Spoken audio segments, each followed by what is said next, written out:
warahmatullahi wabarakatuh. Perkenalkan, nama saya Rizka Nur Alfia dari Prodi Pendidikan Ekonomi Universitas Pancasakti Kampus D. Berdirinya saya di sini untuk memenuhi salah satu tugas ujian tengah semester saya di semester 5, yaitu menjelaskan mengenai beberapa rangkuman singkat mengenai materi-materi yang sudah dijelaskan dari beberapa mata kuliah berikut ini. Berikut penjelasan singkat dari saya, mohon disimak ya. Selamat menyaksikan, terima kasih. Oke, baik teman-teman semua, kita masuk ke dalam pengertian dari metode penelitian. Penelitian kualitatif adalah penelitian yang menggunakan cara, langkah, dan prosedur yang lebih melibatkan data dan informasi yang diperoleh melalui responden sebagai subjek yang dapat mencurahkan jawaban dan perasaannya sendiri untuk mendapatkan gambaran umum yang holistik mengenai suatu hal yang diteliti.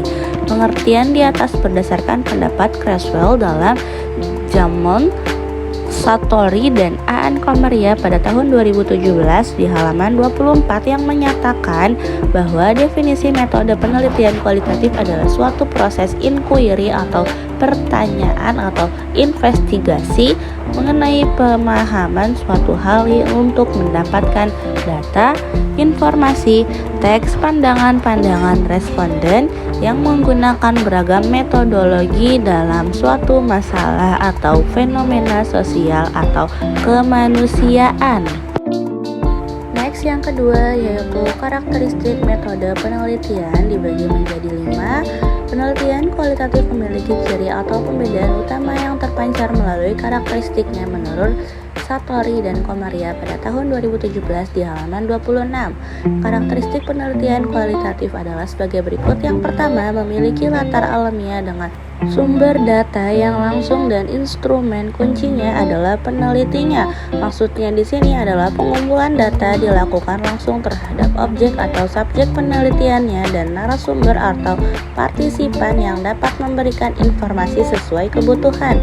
Yang kedua, bersifat deskriptif, artinya data atau fakta yang dihimpun berbentuk teks, kata atau penggambaran daripada angka atau statistik seperti pada penelitian kuantitatif. Yang ketiga, bekerja dengan fokus pada proses dan hasil merupakan keniscayaan. Pengujian kualitatif lebih fokus pada cara pencarian informasi. Setelah itu baru bergeser pada hasil penelitian. Yang keempat, cara analisis data dilakukan secara induktif. Induktif maksudnya adalah menemukan simpulan dalam bentuk utuh dan bermakna dari hasil pencerahan berbagai gambaran-gambaran atau fakta-fakta yang telah ditemukan pada saat pengumpulan data. Yang kelima, menjadikan makna sebagai hal yang esensial. Penelitian kualitatif mementingkan makna dan artinya sehingga penelitian mengeksplorasi data dan mendalam dan menemukan makna dari yang terungkap.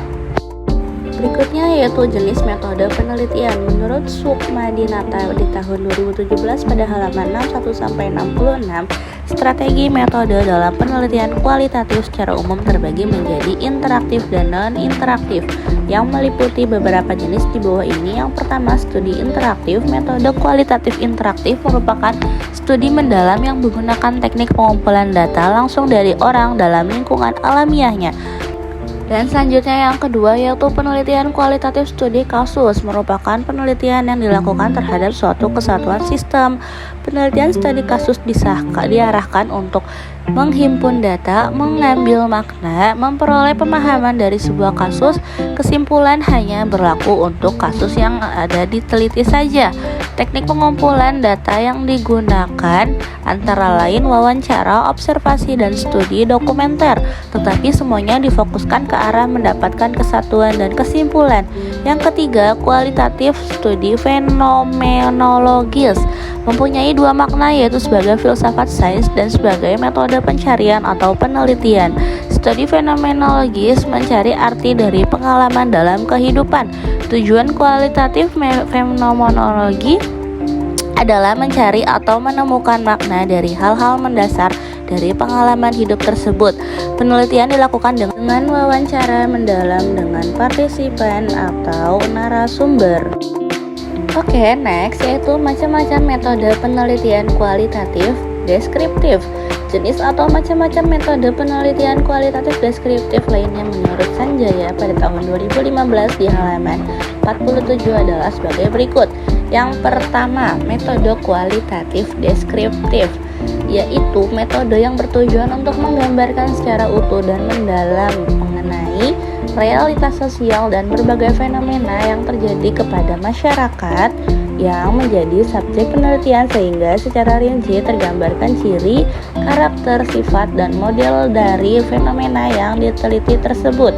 Yang kedua, metode kualitatif ground adalah metode penelitian yang dilaksanakan dengan mengadakan data yang ada di lapangan, baik dalam perumusan masalah, membangun hipotesis, maupun penarikan simpulan penelitian. Oleh karena itu, penelitian ini sangat bergantung pada pengalaman dan kredibilitas peneliti. Dan berikut tujuan dari penelitian kualitatif juga bisa menyatakan rancangan penelitian yang dipilih. Tujuan ini ditulis dengan istilah-istilah teknis penelitian yang bersumber dari bahasa penelitian kualitatif menurut Creswell 2016 di halaman 167. Untuk itu, penelitian ini memperhatikan beberapa hal mendasar dalam menulis tujuan penelitian kualitatif seperti berikut ini. Yang pertama, gunakanlah kata-kata seperti tujuan, maksud atau sasaran untuk menandai tujuan penelitian yang ditulis. 2. Fokuslah pada suatu fenomena atau konsep atau gagasan utama. Dan yang ketiga, gunakanlah kata-kata tindakan untuk menunjukkan bahwa ada proses learning dalam penelitian. Yang keempat, gunakan kata-kata dan frasa-frasa yang netral atau bahasa tidak langsung. Yang kelima, sajikan definisi umum mengenai fenomena atau gagasan utama, khususnya jika fenomena tersebut merupakan istilah yang tidak dipahami oleh pembaca luas. Yang keenam, gunakan kata-kata teknis berbasis strategi atau teori penelitian yang digunakan ketika sampai pada bagian pengumpulan data, analisis data, dan proses penelitian. Yang ketujuh, jelaskan para partisipan yang terlibat dalam penelitian. Yang kedelapan yaitu tunjukkan lokasi dilakukannya penelitian. Yang kesembilan yaitu sebagai langkah akhir dalam tujuan penelitian kualitatif, gunakan beberapa bahasa yang membatasi ruang lingkup partisipan atau lokasi penelitian. Oke, baik teman-teman semua, saya rasa cukup penjelasan singkat dari saya. Mohon maaf apabila banyak kekurangan dalam penjelasan dan penulisannya. Mohon dimaafkan ya semuanya. Terima kasih yang sudah menonton. Saya ucapkan wassalamualaikum warahmatullahi wabarakatuh. Sampai jumpa.